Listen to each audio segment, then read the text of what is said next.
Top secrets of the postal industry revealed. Let's talk about it.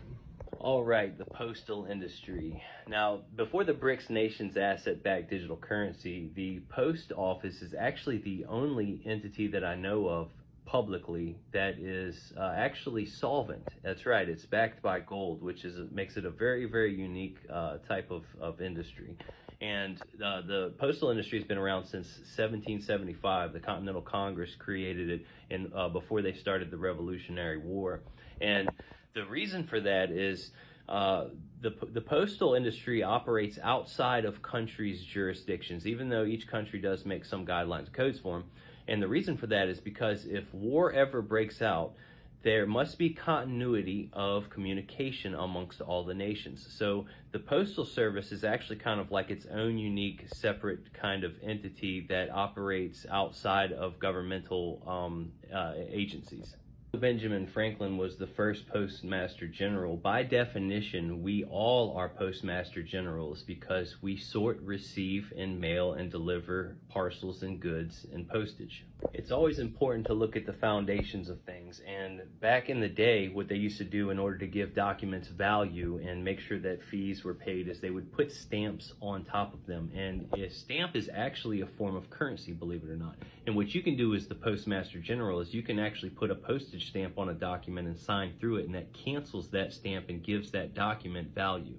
If you really want to step up your game on giving a document value, you can do things like this.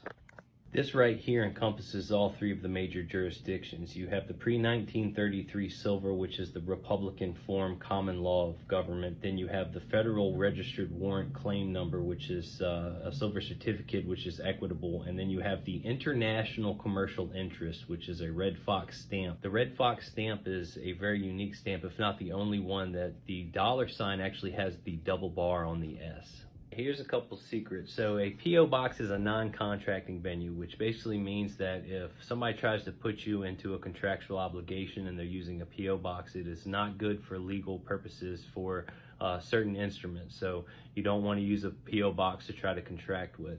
There's also something called the mailbox rule, which basically means that if you have a bill that is due on a certain date, let's say it's due on the 12th, and you put it inside of a mailbox before midnight on the 12th, it is considered received. So if you ever get fined or feed for lateness, if you put a check in the mail the day that it is due, it is considered received by the recipient, even though it was on that date, and they have to remove the fine or fee from that liability. Another trick is if you ever get spam mail and it has a return envelope, anything over like an ounce, they have to actually pay postage for. So what you can do is put all kinds of weights in it and send it back, and they have to pay a lot of money for how heavy that item is, and they'll stop sending you spam mail. Another trick is you can send mail anywhere in America for 3 cents. If you start operating in the Republic, and how you can do this is by putting general delivery, non-domestic, without the United States, and you put the chapter of the congressional record where they're bound by it, and it will get through. You basically be operating in the Republic. And when dealing in the Republic, if you're doing certified mail, that is the green card return receipt that you want to use. You don't ever want to do registered. Registered is federal, and that's more of a public benefit.